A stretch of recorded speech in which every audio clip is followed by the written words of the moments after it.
एक बार देख लो बेटा, दोबारा से देख लेते हैं। देखो, सीआरपीसी का मतलब होता है क्रिमिनल प्रोसीजर कोड 1973। ठीक है। हमारे देश में दो तरीके के लॉ होते हैं, एक होता है सिविल लॉ और एक होता है क्रिमिनल लॉ। ठीक है।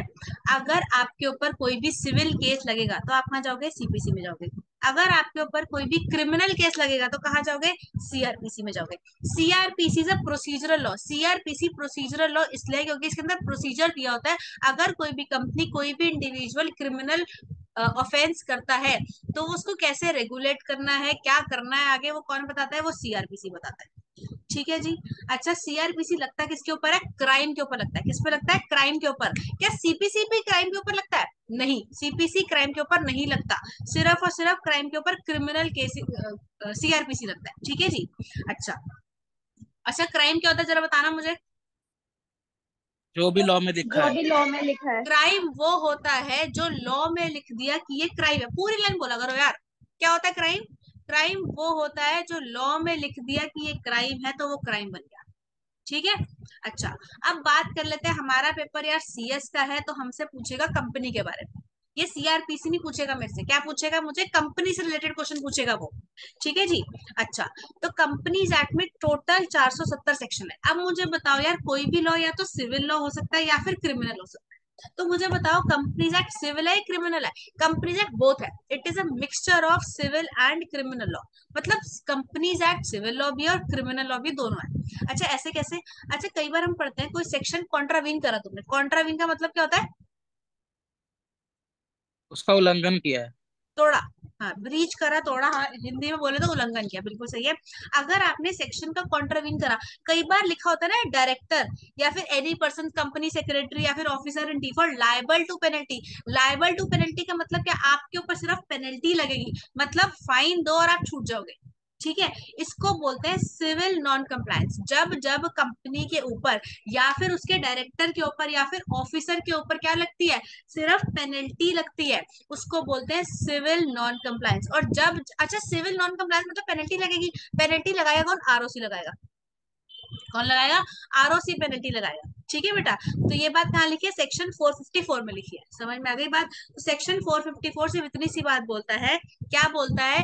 कि जब जब कंपनी के ऊपर सिविल नॉन कंप्लायंस होगा तो डायरेक्टर और officer in default will be liable to penalty. और वो लायबल टू पेनल्टी कराएगा कौन? आरओसी कराएगा। तो इस लाइन को क्या बोलते हैं? ROC will adjudge penalty on company और ऑफिसर इन डिफॉल्ट।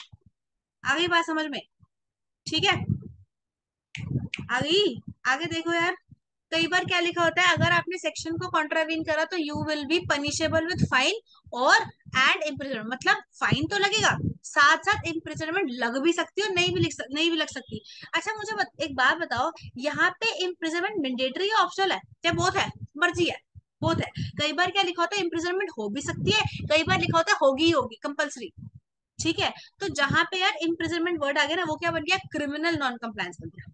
समझ में आ रहा है? क्या बन गया बेटा? क्रिमिनल नॉन कंप्लायंस बन गया। अब जब क्रिमिनल नॉन कंप्लायंस बन गया तो ये क्रिमिनल केस है, मतलब सीआरपीसी में जाएगा। तो सीआरपीसी में क्रिमिनल, कंपनी में जब भी क्रिमिनल केस होता है तो क्रिमिनल प्रोसीडिंग स्पेशल कोर्ट्स में होती है। कहाँ पे होती है? स्पेशल कोर्ट में। और इस स्पेशल कोर्ट के बारे में लिखा है सेक्शन 435 में। समझ में आ रही है? यार मुझे एक बात बताओ, कोई कंपनी का मैटर है, क्रिमिनल मैटर है, क्या वो क्रिमिनल मैटर को लेकर तुम क्या सुप्रीम कोर्ट जा सकते हो? नहीं जा सकते। कहाँ जाएंगे हम? एनसीएलटी में जाएंगे तब भी। उसको बोलते हैं स्पेशल कोर्ट। क्या बोलते हैं? स्पेशल कोर्ट्स बोलते हैं। समझ में आ रही है बात? अगर सिर्फ पेनल्टी लगेगी तो आरओसी लगा देगा, खत्म बात। लेकिन अगर कंपनी के ऊपर क्रिमिनल नॉन कंप्लायंस होगा तो क्रिमिनल प्रोसीडिंग कहाँ पे चलेंगी? बता दो यार, कहाँ पे चलेंगी? एनसीएलटी। मैम स्पेशल कोर्ट में एनक्लेट में नहीं चलेंगी। चलेगी। तुमने एनसीएलटी नहीं बोलना है, क्या बोलना है? स्पेशल कोर्ट बोलना स्पेशल कोर्ट। है। स्पेशल कोर्ट में चलेंगी। ठीक। क्लियर? समझ आ यस गया? मैम। यार यस बोल दो मैम। यार, एक तो मैं ऐसे गला फाड़ रही हूँ अपना और तुम बोल ही नहीं रहे हो। बहुत गलत बात है ये। हम्म। क्लियर हो गई बात? चलिए यस आगे मैम। बढ़ते हैं। आगे बढ़ते हैं। अच्छा, क्राइम के बारे में तो हमने बातें कर ली है। Crime is what law says it is a crime. हर जगह ये लिखा हुआ है, क्राइम वो होता है जो लॉ ने बोल दिया कि ये क्राइम है तो वो क्राइम है। अच्छा, एक बात बताओ, सुसाइड, एक वर्ड है यहाँ पे सुसाइड। क्या सुसाइड करना क्राइम है आपके हिसाब से? सुसाइड करना सुसाइड क्राइम तो नहीं है। छोड़ो, सुसाइड के बाद तो बंदा मर गया। सोसाइटी का मतलब बनता है, सोसाइटी का मतलब क्या होता है? देखो यार, ये ना दो शब्दों से मिलके बना है। एक होता है स्यू और एक होता है साइड। स्यू का मतलब होता है सेल्फ, अपने आप करा। और साइड का मतलब होता है डेथ, मतलब अपने आप को खुद मारा। That is called suicide. तो ये दो शब्दों से मिलके बना है। ये तुम्हें पता नहीं था ना आज से पहले? मैंने बता दिया। ठीक है बेटा। अच्छा, नहीं। सुसाइड के बाद तो बंदा मर गया, वो मर चुका है। अब उसको जेल में क्या डाल, उसकी डेड बॉडी को थोड़ी जेल में डालेंगे हम? सही बात है ना? अब उसके घर वाले क्रियाक्रम करेंगे, उसकी बॉडी को जेल में डालेंगे? Not possible. ठीक है। अच्छा, सुसाइड की बात तो खत्म, वो तो क्राइम होता ही नहीं है। दूसरा देखो यार, attempt to suicide, attempt to commit suicide. मैंने अपने आप को मारने की कोशिश करी, पंखे से लटकने की कोशिश करी, या मैंने यार नींद की गोलियां खा ली, पूरा डब्बा खा लिया, मेरे को फिर भी कुछ नहीं हुआ, that is attempt to suicide, है ना? तो ये क्राइम है या होना चाहिए आपके मैम हिसाब से, जब या नहीं कुछ होना चाहिए? जब कुछ हुआ ही नहीं तो फिर क्यों आप हॉस्पिटल ही नहीं जाओगे? जब होगा नहीं तो फिर वो तो यार, दर्द ही अटेम्प्ट टू नहीं होगा सुसाइड का फिर। मतलब ही बट यही होता मैम है। अटेम्प्ट टू सुसाइड का मतलब अटेम्प्ट ही तो क्या किया है होता है? हाँ, ना, इंद्रजीत कुछ कह रही है, बोलो। अटेम्प्ट तो किया है तो वो क्राइम हुआ। Attempt to suicide should be crime. Yes ma'am. पहले यस। था मैम, अब डिलीट हो गया। अरे तुम्हारे हिसाब से होना चाहिए था या नहीं था, उसको मैम छोड़ो, हाँ, होना तुम्हारे हिसाब चाहिए से था। होना चाहिए। होना चाहिए होना था। ये चाहिए, होना चाहिए। होना चाहिए। बाकी ये कह रहे हैं, अपना ओपिनियन बताएंगे जरा, देखते हैं होना कितने चाहिए। एडवोकेट बन सकते। अंश क्या कह रहा है? होना होना चाहिए। होना चाहिए। होना चाहिए। अनंत? होना चाहिए। तन्वी और सहज तो कुछ बोलेंगे नहीं, है ना? होना चाहिए। अच्छा, तुम्हारे हिसाब से देखो यार, थोड़ी थोड़ी सी इंसानियत, इंसानियत लेकर आना अपने अंदर, ठीक है? ठीक है बेटा। चलो मुझे बता दो, क्वेश्चन आता ही एग्जाम में, ऐसे नहीं करा रही हूं मैं। देखो यार, ये पर्सन है जेड, ये अपनी जिंदगी से बहुत परेशान है। तुमने देखा है मेट्रो के आगे लोग कूद जाते हैं? Yes ma'am. अब मेट्रो मैम थोड़ा ना मेट्रो, प्लेटफॉर्म पे आता है तो थोड़ा स्लो हो जाता है ताकि लोग मेट्रो कूदे के ना। आगे नहीं ट्रेन में देखा है ये सीन, मेट्रो, मेट्रो में नहीं देखा। मैंने ट्रेन में भी नहीं मेट्रो देखा। में भी होता है। चलो ठीक है। ठीक है, अब जो भी है, वैसे तो सुसाइड करनी नहीं चाहिए, हमें हर चीज को झेलना आना चाहिए, ठीक है? जो अपने आप को मार देता है ना, वो गद्दार कहलाता है। अब एक स्टोरी सुनाऊंगी तुम्हें छोटी सी, ठीक है, इसकी सुसाइड की। चलो, प्रैक्टिकल प्रैक्टिकल स्टोरी। अच्छा, पहले हम इसकी बात कर लेते हैं, जेड की। अब ये जेड ना अपनी जिंदगी से बहुत परेशान है, ठीक है? कह रहा है मैं तो अपने आप को मार दूंगा, वो बहुत परेशान है, मेंटली डिप्रेस्ड है वो। ठीक है। ठीक है। अब कह रहा है मैं तो अपने आप को खत्म कर दूंगा, मेरा जीने का कोई तो मकसद ही नहीं बचा। ऐसा ये जेड कह रहा है। ठीक है जी। अब वो कह रहा है जेड, इसने क्या करा, इसने ना नींद की गोलियां खा ली, एक पैकेट लिया, पूरा नींद की गोलियां पूरी पूरी खा ली। ठीक है ना? ये फिर भी नहीं मरा, ये फिर भी नहीं मरा, फिर भी जिंदा है। अब पुलिस आ गई। पुलिस ने क्या बोला यार, सीआरपीसी में लिखा है attempt to commit suicide is a crime. Attempt to commit suicide is a crime, ऐसा पुलिस ने आके उसको बोला और इसको ले गई, जेल में बंद कर दिया। पुलिस ने सही करा, गलत किया? मैम जेल में नहीं बंद करना चाहिए, ये दरवाजा बंद करके उधर जा। हाँ बताइए। जेल में नहीं बंद करना चाहिए। यार, जेल में नहीं बंद करना चाहिए, क्राइम है मेडिकल तो जेल में वार्ड ही में वो बंद जो होगा ले बंदा, लेते हैं उसमें नहीं जाना। है? फिर से मैम बोलो। जेल में डाल दो उठा के। हाँ तो वही तो कह रही हूँ, पुलिस आई और जेल में उठा दी, वो तो वहां पे और डिप्रेशन में चला गया। हाँ वो पहले से डिप्रेशन में, और वो वो पहले से और डिप्रेस्ड है, और वो अपने आप को खत्म करना चाह रहा है, पुलिस पकड़ के उसको पकड़ा। मुझे पता है ना, कोई क्राइम करता है तो कैसे पकड़ती है पुलिस, है ना? उसको मार मार के लेके जा रही है पीछे से पुलिस। ऐसी तो होता है यार, तुमने देखे नहीं क्या टीवी में? ऐसे होता है ना। तो वो क्रिमिनल है बेसिकली, अगर कोई क्राइम करता है that person is a criminal, है ना? तो ये सही है, ये गलत है? मैम गलत है। तो तुम्हारे हिसाब से क्राइम होना चाहिए, नहीं होना चाहिए? होना तो चाहिए, मैम सही है मैम। कह रहा है सही है। चलो ठीक है, सही कैसे बताओ? मरने दो मैडम, उसकी जिंदगी है, उसकी मर्जी, हमारा क्या हक है? हाँ तो उसकी जिंदगी है, उसकी मर्जी ना, तो इसको क्राइम क्यों बना दिया? मैम फिर ऐसे सारे लोग ही सुसाइड करते हैं क्योंकि सबके जीवन में मरते कोई ना रहे, कोई हमें दुख क्या, तो है। ऐसे किसी को अभी उसकी डिप्रेशन है, मर्जी है ना, किसी को उसकी पढ़ाई जिंदगी की उसकी टेंशन, मर्जी है। किसी को लड़की छोड़ने की। बट मैम ऐसे तो सभी सुसाइड करने लग जाएंगे।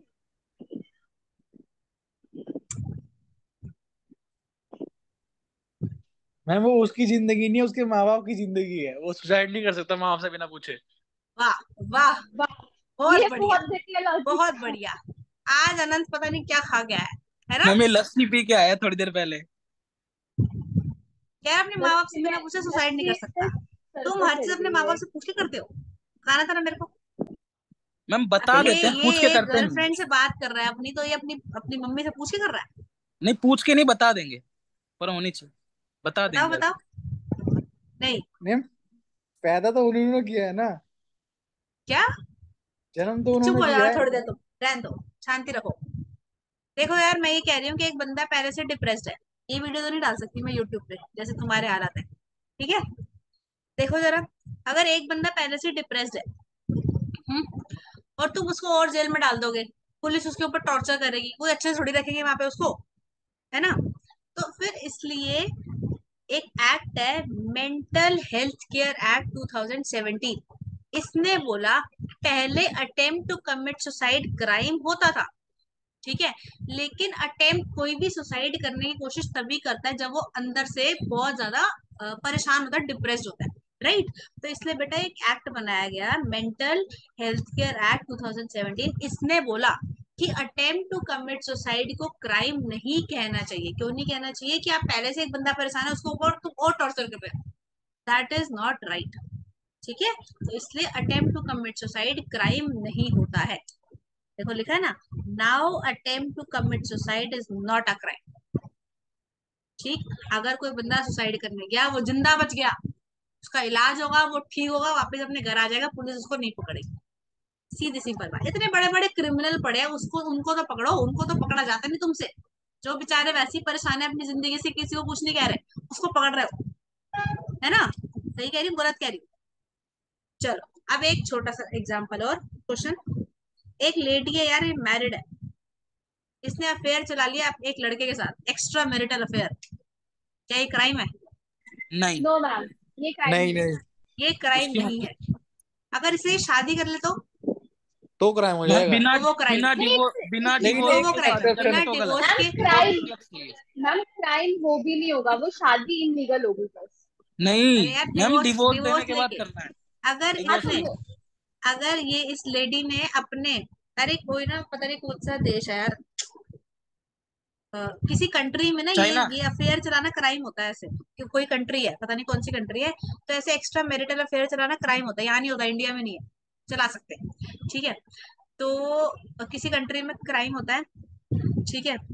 बट अगर वो अपने, ये लेडी अपने पति से परमिशन ले ले कि मैं अफेयर चला लूं, तो फिर वो क्राइम नहीं है। ऐसा किसी कंट्री में होता है, कंट्री का नाम याद नहीं आ रहा मेरे को। अच्छा, तुमको ना ये सोसाइटी के ऊपर एक एग्जांपल देना था मेरे को। अच्छा बेटा, मैं ना 12th क्लास में थी कुछ टाइम पहले, अभी 1-2 साल पुरानी बात है, ठीक है? तो मेरे पास ना कॉमर्स विद मैथ्स होती थी, ठीक है? तो कॉमर्स विद मैथ्स में मैथ्स सबसे भयंकर सब्जेक्ट है, जैसा मेरे को फील हुआ। 10th तक तो बड़ा आसान था यार मैथ्स, 11 12 में थोड़ा मुश्किल हो गया, 12th में तो कुछ ज्यादा ही अजीब सा हो गया था। ठीक है, बाकी सारे सब्जेक्ट तो सही थे। तो जब मैथ्स का बोर्ड का पेपर था ना, सही बता रही हूँ तुम्हें, प्रैक्टिकल केस, मैथ्स के बोर्ड के पेपर के एक दिन पहले ना मैं अपने पेरेंट्स के साथ घूमने गई थी, ठीक है? तो ट्यूशन जाती थी मैथ्स के, तो मेरे को ना डाउट वगैरह पूछने जाने थे अपनी जो मैथ्स वाली टीचर, ठीक है? तो मेरे को डाउट वगैरह पूछने जाने थे अपनी मैथ्स वाली टीचर से।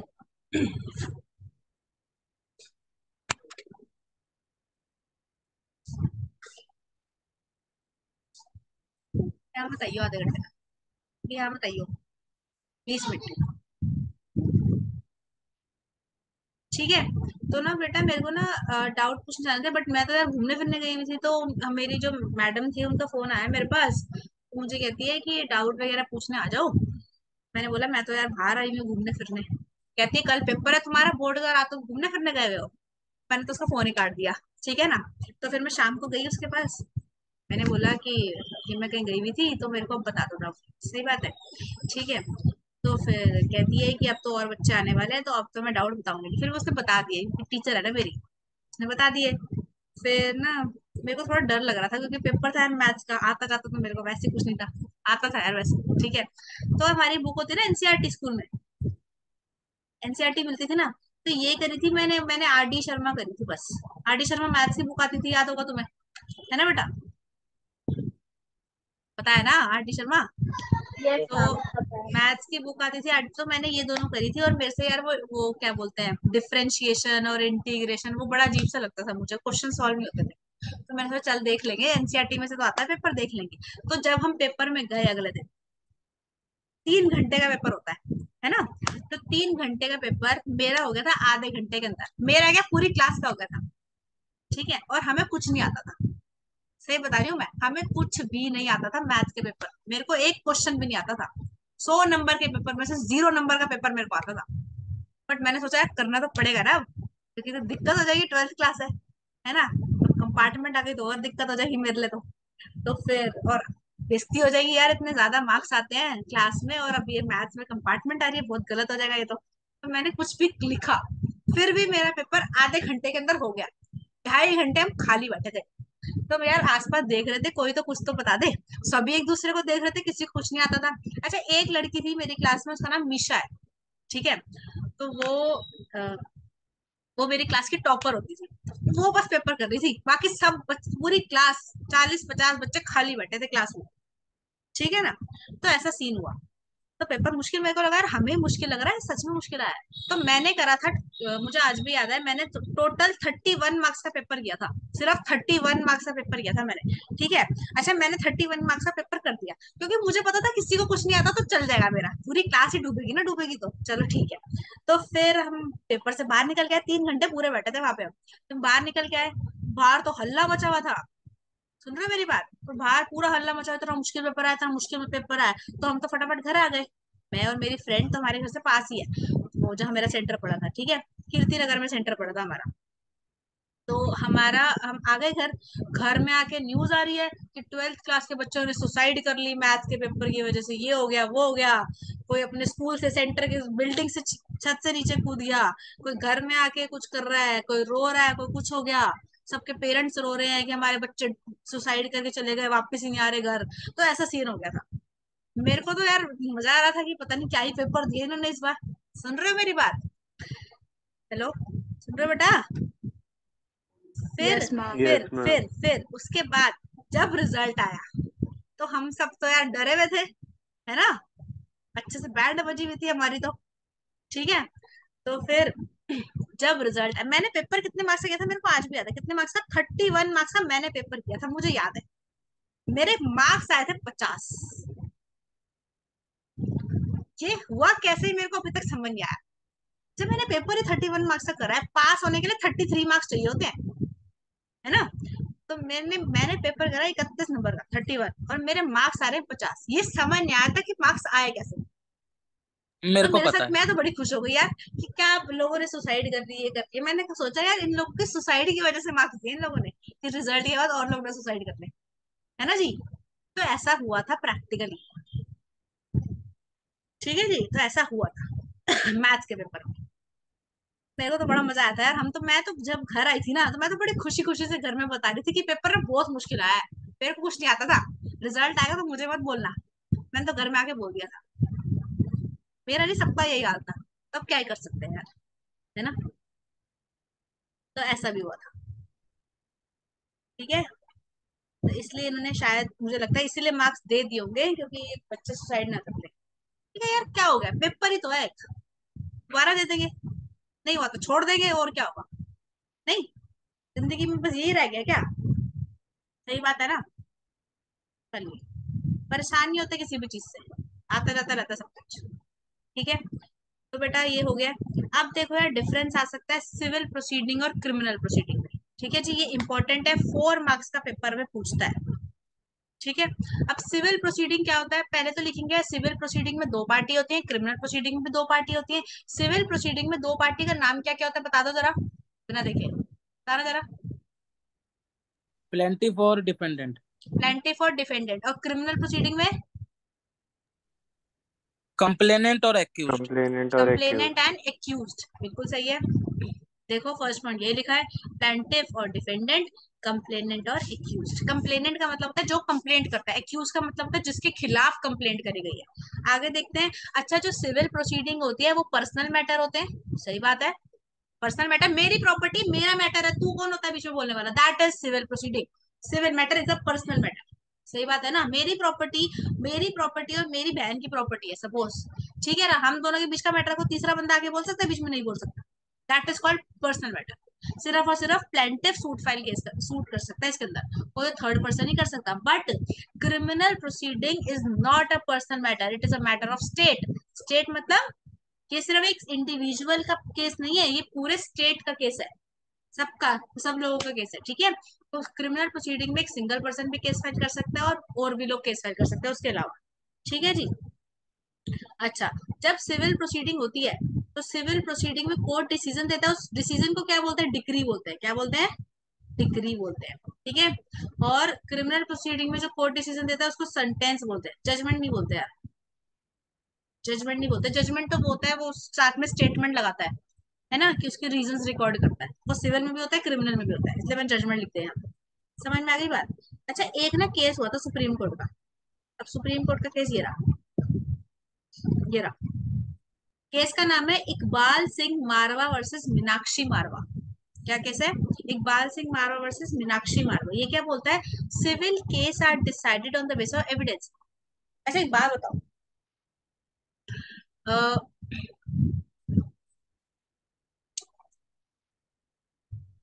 अगर कोई सिविल केस है तो जो जज है, कोर्ट में जो जज बैठा है, उसको कैसे पता चलेगा कि किसकी प्रॉपर्टी और किसकी नहीं है, सबूतों से, है ना, एविडेंस से पता लगेगा।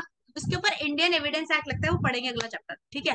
अच्छा क्या मुझे बताओ, जब कोई सिविल केस होगा तो जज को कैसे पता लगेगा कि ये क्या चीज है, मतलब इसकी प्रॉपर्टी है, इसकी प्रॉपर्टी कैसे पता चलेगा, from the documents, from the evidence, yes और नो। तो इसलिए बेटा सिविल केस हमेशा डिसाइड होते हैं on the basis of evidence. मतलब अगर तुम्हारे पास तुम तो बात बोल रहे हो, वहां पे बातों की वैल्यू नहीं होती, वहां पे सबूतों की वैल्यू होती है। सिविल केस में याद रखना बेटा, एविडेंस की वैल्यू है, आप जो बोल रहे हो ना उसकी कोई वैल्यू नहीं है, प्रूफ की वैल्यू, प्रूफ की, ठीक है। तो मतलब सिविल केस में तुम जो भी बात करोगे ना, साथ में एविडेंस दिखाओगे, तभी तुम्हारी बात वैलिड मानी जाएगी, अदरवाइज बोल रहे हैं ऐसे बकवास है इसका, ठीक है। तो ये लिखे है ना बेटा, ये लाइन लिखी है, civil cases are decided on the basis of evidence. मतलब सिविल केस हमेशा एविडेंस के बेसिस पे, सबूतों के बेसिस पे डिसाइड होते हैं। लेकिन क्रिमिनल केस में ऐसा नहीं होता। क्रिमिनल केस में burden to prove the evidence is on the prosecution. Prosecution का मतलब होता है एडवोकेट। मतलब कि क्रिमिनल केस में जो प्रूव करना होता है ना यार, इसने मर्डर करा या नहीं करा, वो डिपेंड करता है आपके एडवोकेट पे। यार एक बात बताओ, कई बार तुमने भी सुना होगा, इसने, एक बंदे ने मर्डर कर दिया, वो फिर भी जेल नहीं गया, सुना है कभी ऐसा।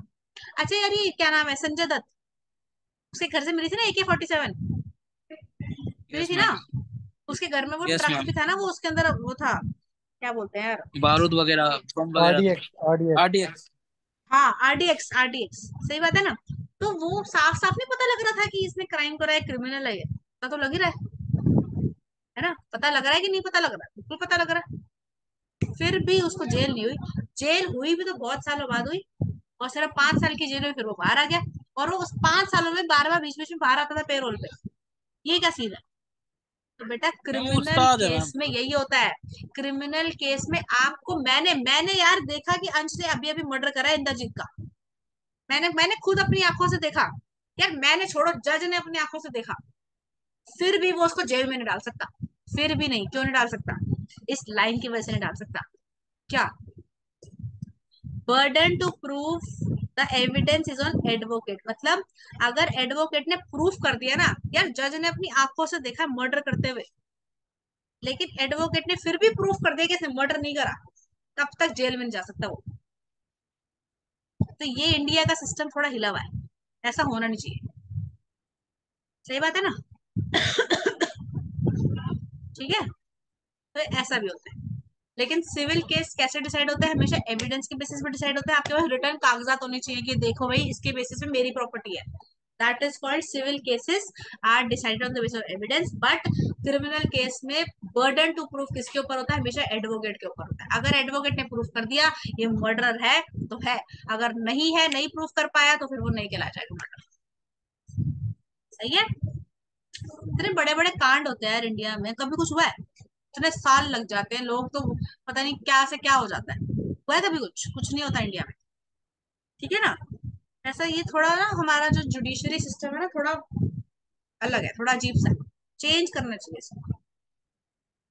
सही है ना, समझ में आ गया ना। चलो आगे देखो यार।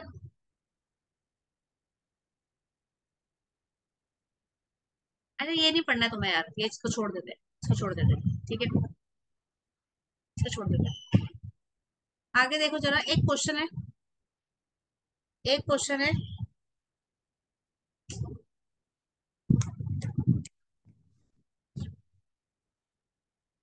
एक क्वेश्चन है बेटा, देखना जरा। Whether for a crime intention is required. अच्छा, क्या क्राइम करने के लिए इंटेंशन जरूरी होती है, नहीं होती इंटेंशन?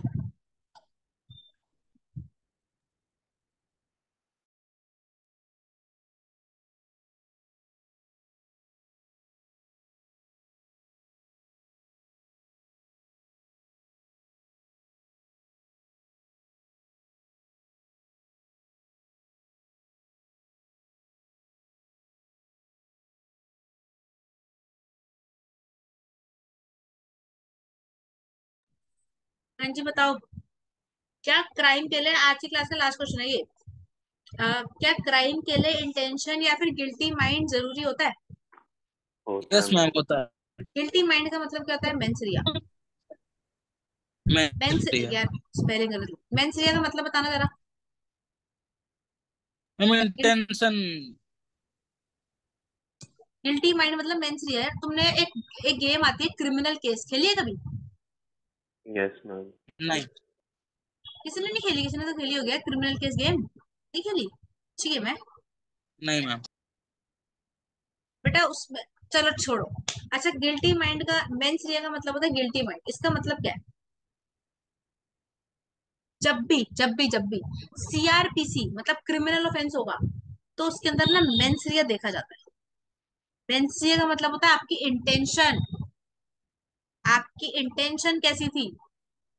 यार मेरे को ये मारने वाला सामने वाला बंदा, मैंने उसको मार दिया, मेरी टेंशन सही थी गलत थी? मेरी टेंशन सही थी तो वो मेरे को मार देता ना, सही बात है ना।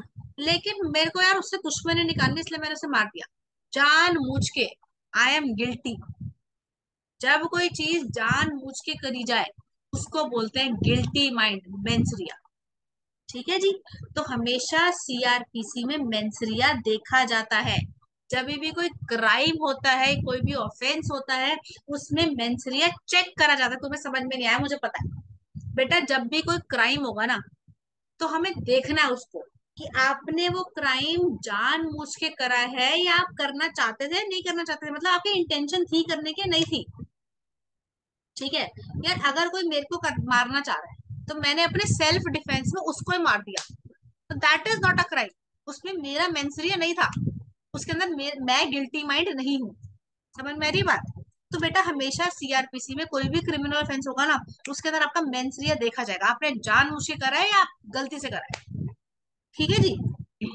लेकिन आपको पता है, कब आपके पेपर में ना क्वेश्चन ये आएगा, ये क्वेश्चन आएगा तुम्हारे पेपर में। क्वेश्चन पता है क्या आएगा?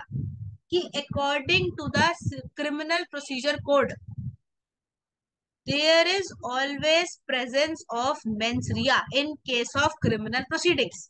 ठीक है। उसके बाद क्वेश्चन शुरू होगा, mister X director of X limited has committed criminal offence. ठीक है, but he is pleading that he is not in the mens rea position. मतलब वो गिल्टी मैन नहीं है, वो ऐसा बोल रहा है। तो मुझे बता दो, क्या वो सीआरपीसी में फंसेगा या नहीं फंसेगा? ये तुम्हारे पेपर में आएगा क्वेश्चन। ठीक है। और तुम्हें क्या याद आएगा कि हमेशा सीआरपीसी में मेंसरिया देखा जाता है। मतलब अगर डायरेक्टर बोल रहा है ना कि वो गिल्टी माइंड नहीं है तो नहीं होगा, तो हम यही तो लिखेंगे कि अगर हमारे से सीआरपीसी में क्या देखा जाता है, मेंसरिया देखा जाता है, तुम गिल्टी माइंड हो तभी तुम क्रिमिनल माने जाओगे, अदरवाइज नहीं माने जाओगे। इतनी सी बात अभी हमने सीखी है। लेकिन यार कंपनी एक्ट थोड़ा टेढ़ा है, हर किसी की बस की बात तो है नहीं करना। इसमें क्या लिखा है यार, देख लो जरा क्या लिखा है। कंपनीज एक्ट में मेंसरिया नहीं देखा जाता। ये तो उल्टा हो गया, ये तो उल्टा हो गया ना, हो गया कि नहीं हो गया? यार अभी अभी सीआरपीसी बोल रहा है कि हमेशा क्रिमिनल ऑफेंस में ना मेंस रिया देखना पड़ेगा। इंटेंशन अच्छी थी तो जेल में नहीं जाओगे, अगर तुम्हारी इंटेंशन खराब थी ना बेटा तो उसी टाइम जेल के अंदर जाओगे।